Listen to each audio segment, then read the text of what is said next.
Merci beaucoup, Siyazri. Donc, on le voit bien au sortir des différentes réflexions. Le nouveau modèle de développement industriel de l'Afrique passera par forcément de la vision, des politiques publiques, des chantiers importants qui sont des chantiers de délocalisation, de captage et délocalisation et d'offshoring pour s'intégrer aux chaînes de valeur mondiales, aussi des politiques de transformation des matières qui sont disponibles sur le continent, mais également de l'intégration régionale pour permettre très rapidement à faire bénéficier aux uns et aux autres des expériences acquises par certains pays et des matières qui sont disponibles dans d'autres. On a beaucoup parlé aussi de l'importance de l'accompagnement, de toutes les mesures d'accompagnement. C'est l'objet du panel suivant. Et comme malheureusement le temps n'est pas très élastique, donc je vais, avec votre permission, remercier nos panélistes. C'est vrai, ça a été rapide pour les uns et les autres, mais bon, on a épuisé notre heure réservée au panel. Donc, merci pour vos contributions. Bravo. Donc, sans grande transition, on va passer au panel suivant qui est lié aux mesures d'accompagnement et à tous les facteurs d'accélération de l'industrialisation du continent. Et pour cela, je vais appeler Madame Rita Lahlou, directrice générale de l'École centrale de Casablanca. Monsieur Kofi Georges Bolamo, qui est secrétaire général de la présidence de Côte d'Ivoire. Monsieur Maouya Skrali, directeur général adjoint d'Atchijari Wafa Bank. Monsieur Saad Bendidi, Méditerranée Capital Partners. Monsieur Jamal Eddin Abdelaziz Hagar, qui est le représentant du patronat du Tchad.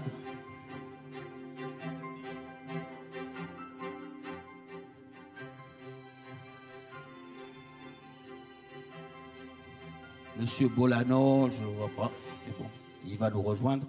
Donc bien sûr,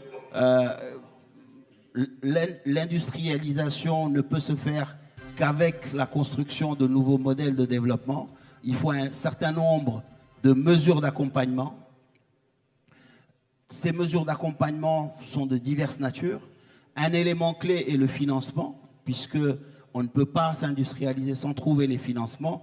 Je le disais tout à l'heure, j'ai assisté effectivement à un certain nombre de conférences des bailleurs. Il y a beaucoup de financements qui sont annoncés, mais il n'est pas certain que ces financements vont réellement au secteur industriel.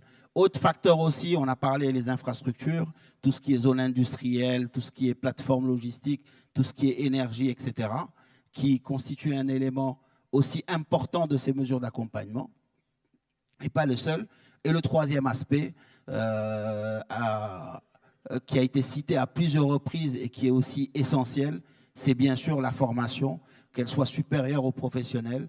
Il faut qu'on ait une certaine adéquation, en tout cas une certaine employabilité de tous ces jeunes que nous sommes en train de former. Donc, ces différentes thématiques qu'on va traiter lors de ce panel. Et je vais démarrer en parlant, bien sûr, du sujet du financement.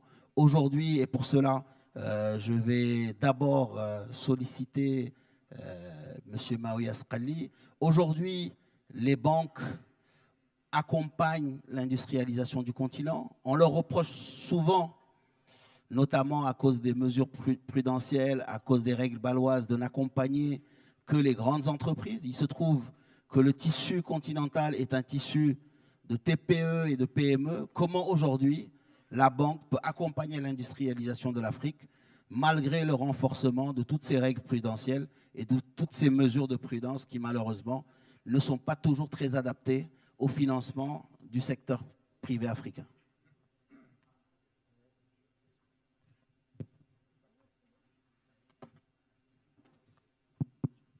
Merci Abdo. Effectivement, donc, les banques doivent jouer un rôle central dans ce dispositif et on va dire ce challenge africain à deux titres. Donc, les banques sont appelées, comme on l'avait dit ce matin, à être l'acteur principal. Je dis principal parce qu'on a d'autres maintenant, pour la collecte de l'épargne nationale de tous les pays d'Afrique. Donc le rôle que nous jouons en tant que banque de détail, c'est d'abord la bancarisation, la collecte de l'épargne et la bancarisation tout azimut, c'est-à-dire par tous les moyens qu'il faut. Moyens, on va dire, classiques, par l'extension des réseaux, qui n'est pas une chose facile maintenant, mais aussi par l'usage de la technologie et de nouvelles, on va dire, instruments monétaires qui s'offrent à nous, comme le mobile banking et d'autres formes qui vont apparaître bientôt dans les marchés. Le deuxième rôle des banques, c'est le financement, mais pour le financement, justement, plus les réglementations et les règles se durcissent autour de la gestion du risque, plus les règles bâloises progressent, là on est à BAL 4, plus c'est difficile en fait de résoudre cette équation donc, de gestion des risques. Mais les banques, en parallèle, innovent sans cesse, justement pour ne pas arrêter la machine de crédit. Et parmi ces innovations donc, qui permettent aux banques de réduire le risque donc de financement d'une industrie donnée, c'est d'abord, parfois c'est des phénomènes exogènes. Quand on est dans un pays ou dans une région qui a une vision stratégique pour un secteur donné, et ben de fait, cette vision stratégique vient minimiser le risque parce qu'il y a tout un dispositif, des écosystèmes qui se mettent en place, comme le cas du Maroc, qui viennent, on va dire, inviter les banques à rentrer dans un cadre qui est moins risqué que s'ils partaient donc à la chasse d'affaires industrielles d'une façon, on va dire, sporadique. Le deuxième sujet, c'est que les banques, partant de quelques grands acteurs très solvables, essayent, en utilisant la solvabilité de grands acteurs d'une industrie donnée, donc de donner des crédits à tout un autre segment d'entreprises qui gravitent autour de ces grands donneurs d'ordre. C'est ce qu'on appelle les écosystèmes.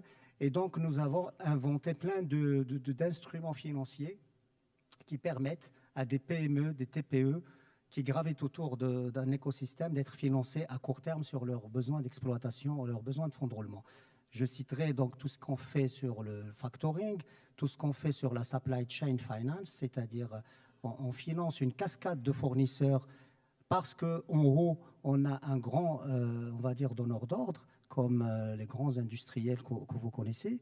Et la supply chain finance, donc beaucoup d'instruments dedans, donc comme le reverse factoring, le confirming, le forfeiting, etc.